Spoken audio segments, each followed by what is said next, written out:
Take two.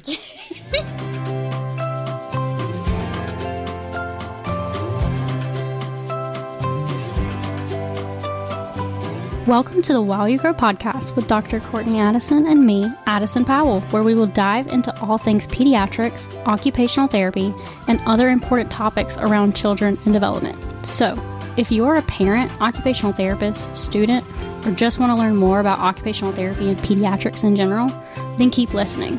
For more information on the podcast and to follow us on social media, take a look in the show notes. Let's get started.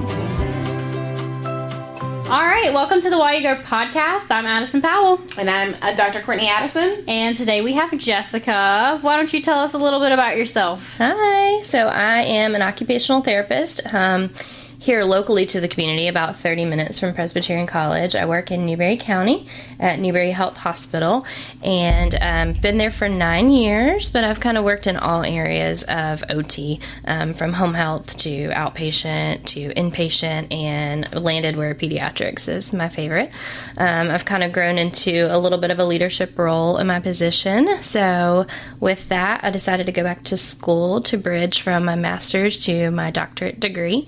And so with that, I had to develop a capstone project. And so through that, I landed on pediatric mental health awareness.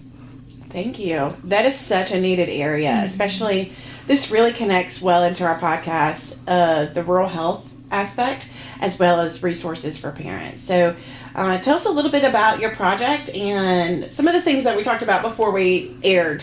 Yeah, so for the community, I just kind of did some research and looked at the data to find that in South Carolina, there's only one mental health provider for 546 people. Wow. Which is not enough already. Yeah. And then when you look at a rural area like Newberry County, it's one mental health provider for 1,671 people. Whew. Yeah, so that's really sad because as an OT, since COVID, I've noticed a huge increase in kids with behavioral anxiety, depression issues, so kind of related to the mental health realm of things, and they don't have help specifically for mental health.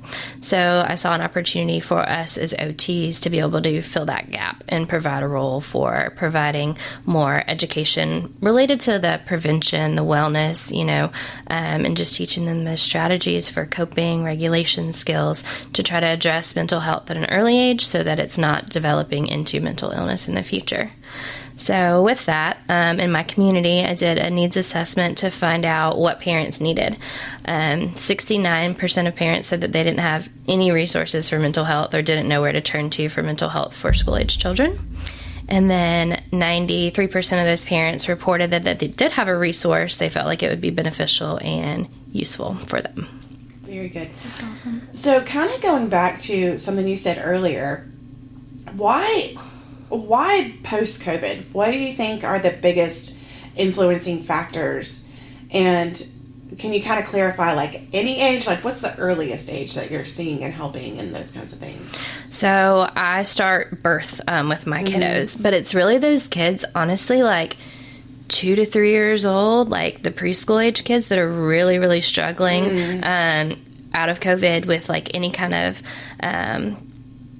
engagement with other people, right? Because they were socially isolated for so long. So when they would come into the clinic, there would be so much anxiety for them to just be out in the community and coming into a new place. Whereas kids before, it was a little scary to come to a new place, to a new clinic. But these kids, it would take a lot longer to develop the therapist rapport with them. And even their parents, you would just see a lot of anxiety about like touching things, being around other children because of germs and different things like that. And kids just didn't know social skills. Kids really didn't know how to play anymore, especially with each other. And then, of course, devices were huge, I feel like, during COVID, especially for those preschoolers, kindergartners, first graders, because they were doing everything virtually. Like they would come in and not know how to hold a pen and a pencil, and they were so weak, because they've just been stuck inside. Right. So those are kind of some of the things that I was seeing. Yeah, there's like COVID just really impacted so many things, and your whole life just changed. And for us adults, like it was a little bit easier to adapt, but there was, it's still a rise in mental health issues with adults too, but I can only imagine with children. Right. And it's been 5 years, this month that we've had COVID. And it just seems like it was just yesterday. So the 5-year anniversary, and we're still seeing the effects of that period, that time. What would you say we hope to have different audience out there as OT students, OT providers, parents, anybody that works with children. But what would you say, describe the role of, we know the role of OT with mental health. Can you describe that and what you hope to, kind of focus on with a project like this? Yeah, so kind of my goal with it is to provide more education to the topic to try to reduce the stigma, because we all know mental health, when people say that, people don't want to talk about it. Right. People are afraid of the stigma related to it, where all of us need to practice good mental health, right? Mm-hmm. Not just people who are struggling with it, because anyone could have a mental health crisis. So I feel like as OT providers, our role in that is teaching, if we're talking about kids, teaching them regulation skills, teaching them coping skills, working on that social interaction engagement with other children in the community. And I think it's really important for parents to get those kids back out there, right? Engaged in their community and doing things, sports is really picked back up again. Extracurricular activities are happening again. Right. But even being out there as an OT, I'm like, oh, that kid needs some OT. You can just see it, because they've just been, in a bubble, right? For so long. Saw them not participating in everything that usually kids participate in. Yeah, so really just bringing in, I guess, sum it up, the education and awareness, because my goal in it would be to prevent those things from happening in the future, trying to address it at an early age with the school-age children so that they can learn those strategies and techniques so it doesn't turn into mental illness in the future. Yeah, absolutely. And I feel like there's a lot of people out there that don't realize that, we are rooted in mental health, and under that is that, emotional regulation, all that. And sometimes I think we're put in, upper extremity fine motor bubble, and not everybody realizes that we work on so many of these others. We've really been able to educate some of the local pediatricians and providers in our area, sensory screenings, but it's not just sensory, right? It's the emotional regulation, the coping skills. These kids are being labeled as bad kids when they're truly not bad kids. They just need some help, and OTs can do that. So we've definitely seen a big increase, not just from the fine motor orders that we used to get. That's all they thought. That's all they thought we worked on. Yep. It just took educating the providers that, hey, we do more than just fine motor skills. Right. So that's what I want the community to know, is to increase that awareness. Right. I find that most rural pediatricians are very receptive, because they are, they're pediatricians in rural communities aren't here to make the money. Right. You know what I mean? So what are some specific barriers that rural communities are facing that you're finding versus other areas? That's, Clinton and Lawrence County, very similar to Newberry. The population, so the socioeconomic status is very similar. What are some of those specific barriers that can be addressed? You've already kind of talked about one of discussing with the pediatricians, but are there other opportunities that, OTs that are listening in rural communities or stakeholders in rural communities could kind of get on board with? Absolutely. So, it's definitely those social determinants of health, right, that are influencing our populations really in a rural community. Lack of education and knowledge about services around them, lack of transportation, because, like I said, those services just aren't local, or they just don't know about them. So as OTs or OT students, I would recommend just trying to get out in your community and find out, because I hate to say that as an OT there for 9 years, there were some resources I didn't know about. So I was able to reach out to a few stakeholders from the couple little things that I do about, there's some positive parenting programs and some strengthening families programs. And I'm like, well, obviously a lot of these kids with behaviors and things are going to be sent there, right, from the schools. And so I just met people. And I was actually able to join something called the Community Action Team in Newberry County. Oh, nice. And it's a group of community members, stakeholders. So it can be parents, it's leaders, it's therapists, it's people from the school district. And it's an open-ended group that's run through First Steps of Newberry County. And someone from Children's Trust comes down, and we have a monthly meeting once a month.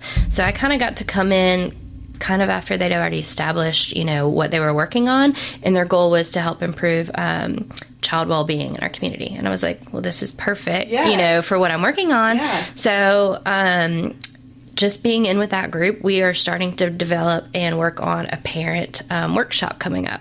We're still trying to figure out how that's going to look, but almost like our SCOTA conference, we want to have a parent conference in Newberry County where they have breakout sessions to see and learn about topics that are important to them. So really just trying to meet people in your community.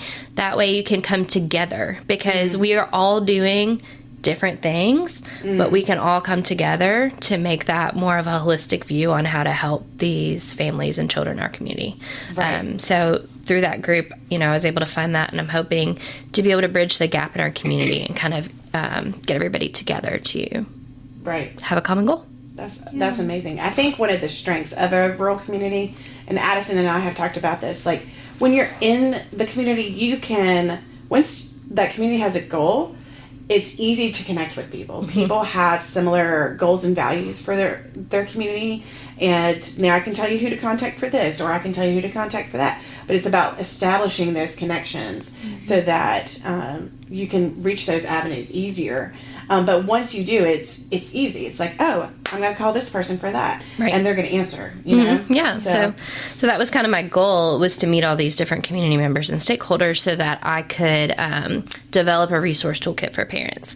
So as part of my project, I developed a digital resource website, because I felt like that would be the easiest way to reach parents. So of course, I didn't want to only target Newberry County, so I have general information for the United States, South Carolina, but then I really pulled it into Newberry County, and all of those stakeholders that I met that have a role in mental health, they are highlighted on the website so that parents can go to their website and click on a referral button to reach out to them if they need help in those different areas. Wow. So that was kind of great to have. I've been able to highlight it to some small groups in our community, and my goal is to really push that forward and be able to continue growing that website so parents have that digital resource to go to. And I don't want it to only be about OT, because it takes everybody in the community to address mental health. So I really want to highlight all of the different options in Newberry County that these parents have that can't travel to Columbia or Greenville or somewhere that, may have other mental health options. Right. Yeah. We even talked like that, traveling that distance. We talked to our guest, who actually, her episode comes out today. Yes. Olivia.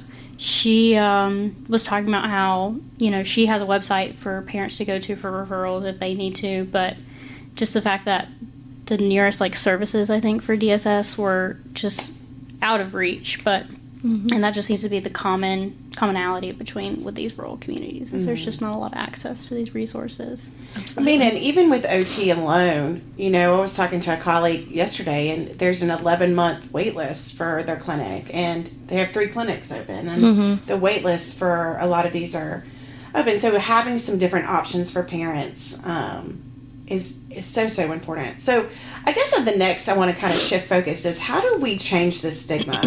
And I can't imagine what it's like to be a parent and have, kind of a kid struggling with a mental health, a hidden diagnosis in terms, and not being able to reach those. What are some good strategies for parents? What are some good strategies for anybody out there listening what's the first step that you would say? I think the first step is really just trying to educate our community that it's not a bad thing if you have a mental health issue.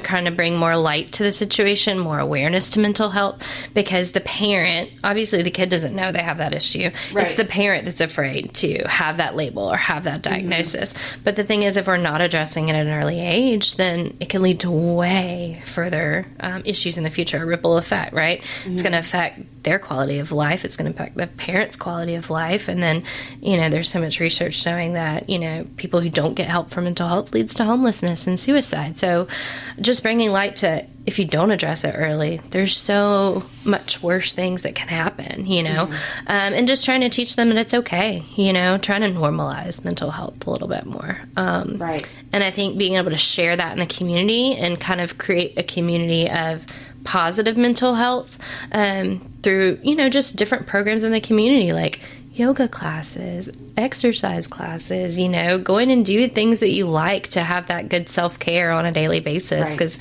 OT is rooted in self-care. So just making sure you're taking care of yourself, then you can take care of your kids. And then if you're practicing those strategies, then that's going to go over to your kids, right? Because they learn from you.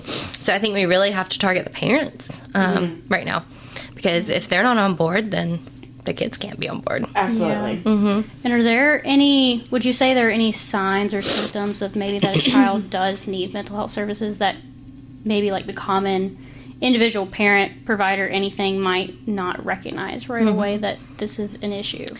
I think the biggest thing that I'm noticing, from a clinician level, and then I have kids too, so I can, see things with their friends and classmates and stuff. And I think it's really that behavioral component, because the kids, like I said, are getting labeled as bad kids, and the parents are just like, well, my kid's bad, I don't know how to fix it, and they think it's them, and they think it's parenting, but it's really just, I think, a little bit of the culture and education that they just need to know, like those strategies to help those kids learn coping and regulation and learn those positive relationships at an early age, because if the kids are not learning those things, then it's hard for them to interact with other people, right? So they may be more shut down.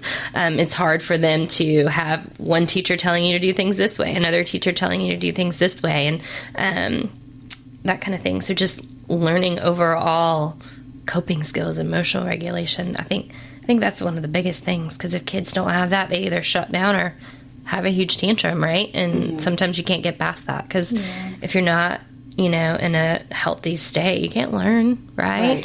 So, we talk about a lot in here, and we've had some people in the past talk about behavior is communication. Exactly. And I have a stepdaughter too, and we, there's fears of the phones, the technology, but really promoting with her, like, just communication. You have to learn to communicate with us. And it's funny, they have the kind of health class coming up about 6th grade, and I could tell she was having some anxiety about, like, talking to us about that, and she tried to get her dad to sign the paper so she wouldn't have to go, and it just was a funny story. It just was a funny experience. But sitting her down and just communicating to her, like, these are the reasons you need to sit in this class, and this is how, these are okay conversations for us to have. It's, I think a lot of parents are afraid to communicate sometimes, and, having dinner times and having just some time during the day where you're just one-on-one with that child, and, at a certain age when they can talk and those things, and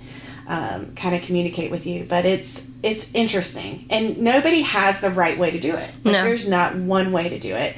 And we fail and succeed in all different fashions, but it's all about just meeting that child where they're at. Right. And that's our motto of this podcast. Yeah. What are some other strategies for parents, say, of, like that 8 and above, like they can just easily implement on a day-to-day basis to help mental health with their children?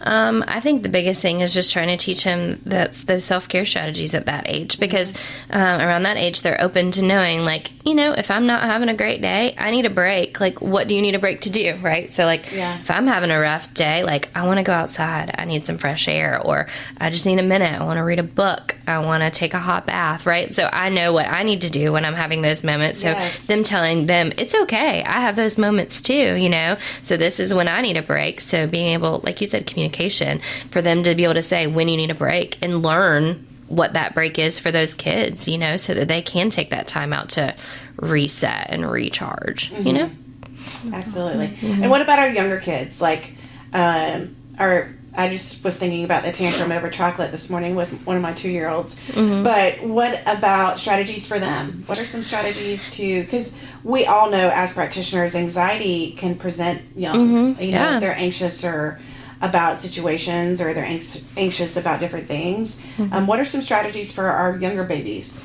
And I think that one's a little bit hard, because parents always want to fix it when they're having the tantrum. Right. And I always tell parents that's the worst time to do it sometimes, because they are not listening to you. They're not focused. They're they're having this tantrum, and that's the only thing that's important right now. So, like you said, meeting them where they're at. So if they're having this tantrum, let's just work on regulation and calming them down and trying to figure out what they need in that moment. And then, if it's a child that can't understand or communicate, then trying to say later, hey, remember this? If you do that, next time let's try this. So just trying to get them out of the moment, really, to make them feel safe and understand that you're there for them, because like you said, they're communicating through this tantrum in a way, and they don't know how to express their needs, but they're not in a ready state to learn what their needs are when they're having a tantrum. So trying to get them through it and then work on those strategies afterwards to figure out, why did this happen and how can we regulate it in the future? Very good. That's awesome. Yeah. So the other thing I'd like to bring up is, like, as an OT practitioner for a student coming through the system, and I know you have personally been a site mentor for several students, what are some strategies like an OT student can start doing to build these skills as a mental health practitioner? Because I think this is, like, good mental health practitioners out there have a set of good skills. What are some strategies to build that repertoire or that their own OT toolkit so that they can be good providers in the future?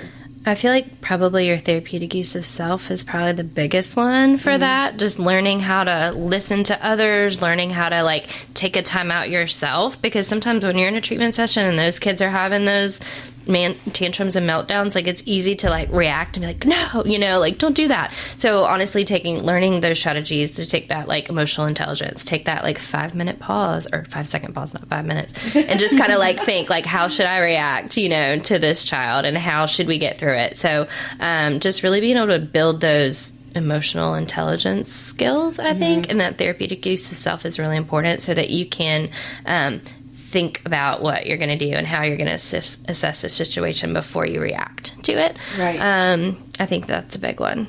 That's good. That's great. That's awesome. But then just being, like you said too, y'all's school is great about being in the community. Like, you have to be out there to really, like, see it and experience it before you get in, and you're just kind of thrown into it at field work and like, oh no, now what do I do? But also being able to ask questions to your mentors at that time, being able to say, I'm not sure what to do. Like, that's okay. That's why you're there, is to learn. We don't expect you to know everything, and I don't even know everything. Y'all learn cool new things as students, and I want to learn from you as a mentor. So I think just that open communication is important too. Definitely a big one. We definitely promote, students ask all the time, how do we, and I was like, go have a conversation with a church member you've not met. Go talk to someone out in the community. Like, practice conversation skills, practice active listening, because you can gain a lot from just having that occupational profile of what are going to be their motivating factors, what are going to be their kind of, like, let's not go there kind of things, but just practice. Go to different settings, have different conversations, and that's the best way to build those skills. Because I've also found, like, with the COVID, with students coming through, they didn't get a lot of opportunities in college, a lot of opportunities in high school to really do that interaction that, I guess I can think back to. So developing those skills now are really important. Absolutely. Active listening and, just catching some of those things. Like, did you catch that when they said this or those and those kinds of things? So, and I think as OTs, being a listener is huge, right? Because sometimes that parent really needs you too, right? Because like, you're their advocate for their child, and you're that person that they can come to and have a safe space, but you have to be able to listen to them and not always tell them what to do. You need to listen to their needs too. So listening, like you said, is a very important skill to have. Yes, for sure. Well, any other questions, Addison? Not that I can think of. Any questions for us, or any stories you'd like to share? What would be your biggest takeaway from this capstone project that you'd like to share? Probably the biggest thing, like you said, honestly, I've been an OT for 14 years now, is just getting yourself out there, because if you're not in the community, you don't know what your community has, you don't know what your community needs. So I feel like that just opened my eyes to being like, what do you need? Because I know what my clients need, right? Because they come to me, but I don't know what our community needs because I'm not always asking them. So that was really eye-opening, just to create a simple survey and ask the community what they need and share it publicly, right? Yes. And anyone can do that. I mean, you don't have to be an OT to do that. You're just finding out what people need. And so I feel like through this, I was able to help meet a need in our community just by asking. That's amazing. Yeah. So that's amazing. I think, and before I was just like, I asked my clients, but I don't think to ask the whole community. So Yes. Yeah. Yes, I just got this visualization of me asking my 2-year-old MJ, like, what does he need? This morning, and him like, chocolate. right, exactly. Like, Give me chocolate. So Sometimes we all need chocolate. yeah, we do. meeting them where they're at, right? Yeah, meet Yep. him where they're at. His brother had woken him up early, so he was in a funk. So Well, thank you for coming on. Absolutely. It's been awesome to have you. I Yes. was really excited to talk about this. Even though we've already done mental health, we mostly focus it in school, and it's just such an important topic. You can't not talk about it just once. right, and we're just so passionate about this community and hoping to just reach people. That's part of the podcast. Right. That maybe one person will listen to this podcast and be motivated, or one student or one parent, and just know that there's other like-minded people out there that are wanting the best for their communities, and hopefully this is a great start. Right, I think it is, and I appreciate you having me on to talk today. Of So, course. yeah, Yes, thank you. Thank you. All right. Y'all have a good day. Thanks. Thanks for listening to the While You Grow podcast. If you learned something on this episode, please like, share, and comment. Join us next time as we dive into all things pediatrics, occupational therapy, and other important topics around children and development.